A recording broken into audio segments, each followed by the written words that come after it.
37 taong gulang, pero malakas pa rin at lumalaban.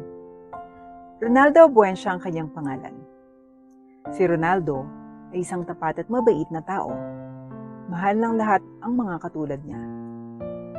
Mahal siya ng lahat dahil sa kanyang kabaitan at pakikiramay sa lahat, kaibigan o estranghero man. Pero mahal din siya ng mga tao sa pagiging isang taong madaling mapakinabangan at magamit. Si Ronaldo minsan ay namuhay ng normal. Hindi siya ganoon kayaman, ngunit kayang-kaya niyang bumuhay ng kanyang pamilya at magbigay ng makakain sa lamesa nila. Perpekto na ang lahat. Hindi hanggang sa araw na iyon, kung saan siya ay pinagtaksilan ng kanyang pinakamalapit na kaibigan. Talagang nagpaplano si Ronaldo na magsimula ng isang negosyo dati. Nais niyang bigyan ang kanyang mga anak at asawa ng pinakamagandang buhay kailanman. Tuwang-tuwa siya sa kanyang ideya para sa negosyo. Alam niyang magiging matagumpay ito. Kaya't sinabi niya sa kanyang pinakamalapit na kaibigan, isang taong sa tingin niya ay mapagkakatiwalaan niya. Ilang investor lang ang kailangan niya para mag-invest sa kanyang negosyo at magiging matagumpay sana ito. Ngunit bago niya magawa iyon, nagulat siya nang makitang nangunguna na sa listahan ng kanyang pinakamalapit na kaibigan para sa mga nangungunang negosyante sa bansa. At ito ay nakuha ng kanyang kaibigan dahil sa ideya ni Ronaldo. Dahil sa ipinuhunan niya ang lahat ng kanyang pera sa kanyang ideya sa negosyo, ay wala na siyang pera para tustusan ang kanyang pamilya. Kaya't nagpa siya ang kanyang asawang si Emily na iwan siya.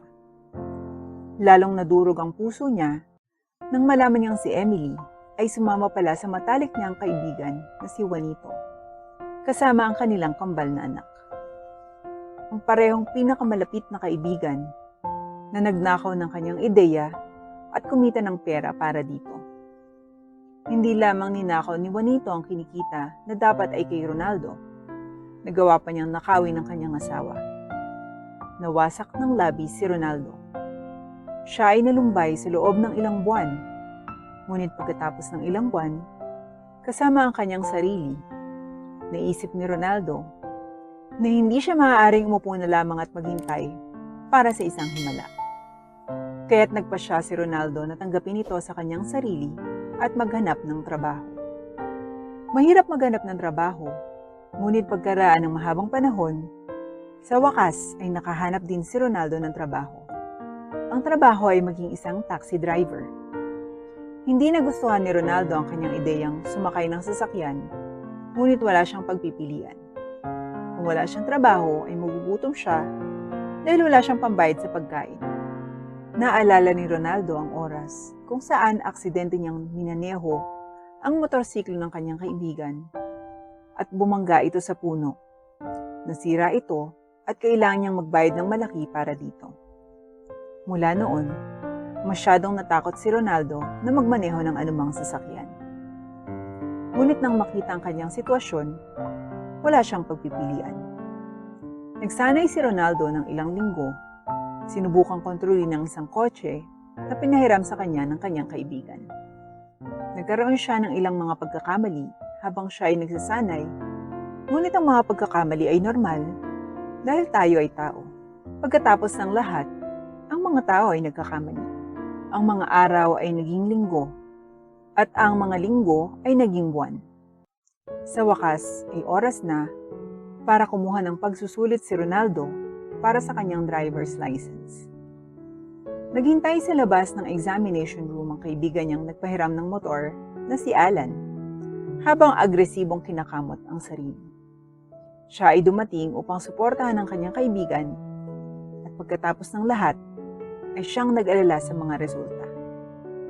Siya ay mas nag-alala kaysa sa mga kumukuha ng pagsusulit.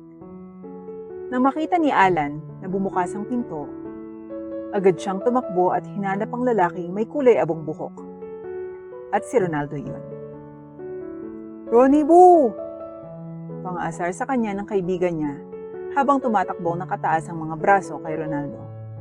Agad naman siyang pinigilan ni Ronaldo at naramdaman ni Alan na may dumikit sa kanyang noo. "Teka, lisensya sa pagmamaneho?" Nagulat at natuwa si Alan at gayon din si Ronaldo. Pareho silang nagsaya at nag-inuman pagkatapos noon para ipagdiwang ang matagumpay na pagsusulit. Lumipas ang ilang buwan mula noon.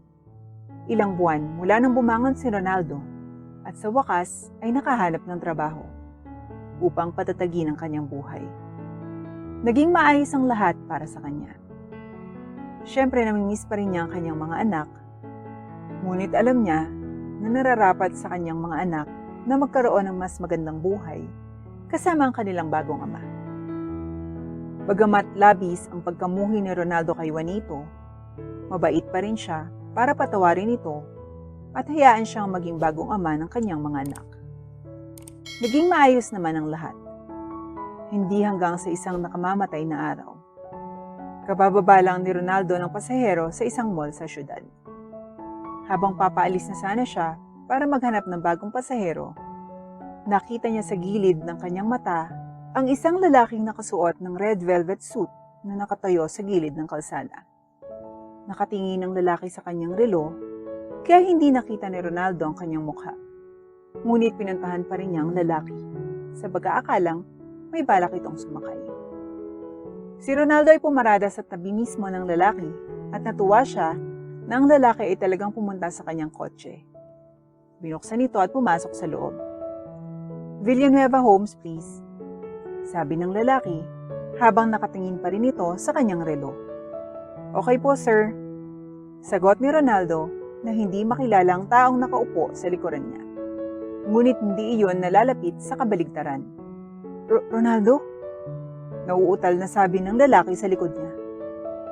Paano mo na Sinimula ni Ronaldo, ngunit huminto siya sa kalagitnaan habang nagsasalita.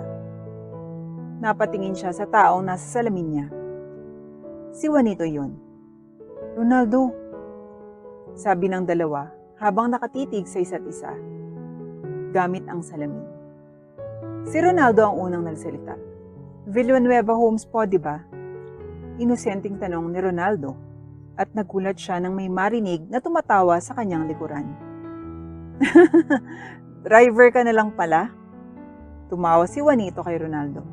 Sa puntong ito ay hindi na nagbibiro si Juanito, sapagkat tumawa pa ito ng malakas habang humalokip-kip at sumandal sa upuan na may pagtataka sa mukha. Tingnan mo nga naman ang buhay. Parang isang gulong. Sa isang punto, ikaw ay nasa tuktok, ngunit ngayon, ikaw ang nasa ilalim. Iniisip ko nga kung anong pakiramdam na yan, sabi ni Juanito habang kinukutya si Ronaldo. Dose-dose ng insulto ang ibinato kay Ronaldo at narinig ni Ronaldo ang bawat isa. Sa bawat pagdaan ito na nagsasalita si Juanito, ay lalong humihigpit ang hawak ni Ronaldo sa manibela. Naiinis siya at naiinis ang minamaliit ng ganon ay hindi niya gusto. Bakit kailangan maliitin ng mga tao ang mas mababa sa kanila? Ano ang punto? Naisip ni Ronaldo. Sinubukan ni Ronaldo ang kanyang makakaya na huwag pansinin ang pangungutya ni Juanito, ngunit hindi niya magawa. Karma mo yan, alam mo. Biglang sabi ni Juanito habang nakatitig kay Ronaldo. Nakita ni Ronaldo si Juanito na nakatingin sa kanya. "May nagawa ba ako sa pamilya mo? O ano?" Muling naisip ni Ronaldo. Ngunit dahil sa kabaitan, ligtas na dadalhin ni Ronaldo si Juanito sa kanyang destinasyon. Ngunit nagsimula siyang mag-alinlangan tungkol sa ideyang iyon nang maramdaman niyang may sumipa sa kanyang upuan. May tao, o partikular, si Juanito ay patuloy na sumipa sa kanyang upuan habang nasa likod ang kanyang mga kamay. May panunuya ang mukha niya habang patuloy na sinisipa ang upuan at tinutulak ito sa harapan. Panay ang bagsak ni Ronaldo sa unahan dahil sa kanyang ginagawa. Sinusubukan ni Juanito ang kanyang pasensya at inis na si Ronaldo dito. Nagtiis si Ronaldo saglit bago siya nagpasya na sapat na. "Labas," sabi ni Ronaldo pagkatapos ihinto ang sasakyan sa sidewalk. "Sino? Ako? Bakit ako? Wala akong ginawa sa'yo," Siloso ka, freak. Sino ka sa tingin mo? Driver ka lang, wala kang kwenta. Nagdilim ang mukha ni Ronaldo sa galit habang pinagmamasdan ang kanyang dating kaibigan na naglalakad palayo sa kotse. Buong pagmamalaki na ipinakikita ang kanyang mamahaling kasuotan na tila ginto at mga bagay na pagmamayari ng mayayaman. Mahigpit na hinawakan ni Ronaldo ang manibela bago niya biglang iniuntog ang ulo niya dito. Hindi, talagang hindi. Hindi niya hahayaan ng sinuman na tratuhin siya ng ganun. Kahit na isang tao ay nakasanayan niya na, kahit ito pa ang kanyang ina. Hindi niya hayaang mangyari ang ganito. Sa wakas ay nagpasya si Ronaldo na sapat na ito. Hindi siya tatayo na minamaliit ng ganun. Patutunayan niya sa kaibigan niya na nanlibak sa kanya kung ano talaga ang maging higit pa sa kung ano ang nakikita ng isang tao. Patutunayan niya na higit pa siya sa isang driver. Patutunayan niya na makakaisip siya ng mas magandang ideya kaysa sa ninakaw sa kanya ni Juanito. Siya ay magiging matagumpay. Sa susunod na ilang buwan, ipinagpatuloy ni Ronaldo ang kanyang normal na trabaho sa pagmamaneho. Ngunit hindi lang yun.